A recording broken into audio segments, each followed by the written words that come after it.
నేను వచ్చేసా.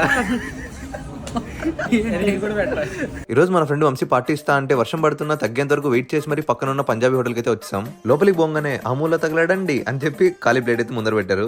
ఇంకా వెంటనే ఆర్డర్ ఇచ్చిన ఐటమ్లన్నీ 1 by 1 వచ్చేసాయి. ఈ ఐటమ్ కలర్ చూసి మంచి తందూరి చికెన్ అనుకుంటున్నారేమో, అంత సీన్ లేదు, అది సోయా తందూరి స్టిక్స్ అంట. ఎప్పుడు చికెన్ ఏం తింటామని చిల్లీ ఫిష్ అయితే ఆర్డర్ పెట్టాం, వాడేమో అది గ్రేవీలో ఇచ్చాడు. ఇంకా అలా మెయిన్ కోర్స్ లో 2 చికెన్ కర్రీలు, ఒక చికెన్ బిర్యానీ, ఒక పన్నీర్ బిర్యానీ, ఇంకా కర్రీలు తినడానికి నాన్లు. అబ్బో బానే పెట్టాం అనుకోండి.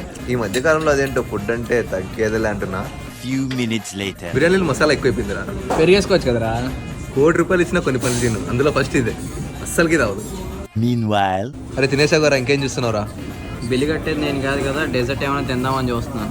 ఇంకా అది వినంగానే నేను కూడా ఫలూడా అయితే ఆర్డర్ పెట్టా. ఇంత తిన్నాక మరి బిల్లు తక్కువ అయిద్దా? $197 అయింది. అంటే మన ఇండియన్ కరెన్సీలో దగ్గర దగ్గర 12,000. మనోడు పైకి నవ్వుతున్నాడు కానీ లోపల గట్టిగా తిట్టుకుంటుంటాడు. మీరు సబ్స్క్రైబ్ చేసుకుంటే మీకు నేను పార్టీ ఇస్తా. వంశీ, నువ్వు పార్టీ ఇస్తున్నాను, వర్షం కూడా పడుతుందిరా.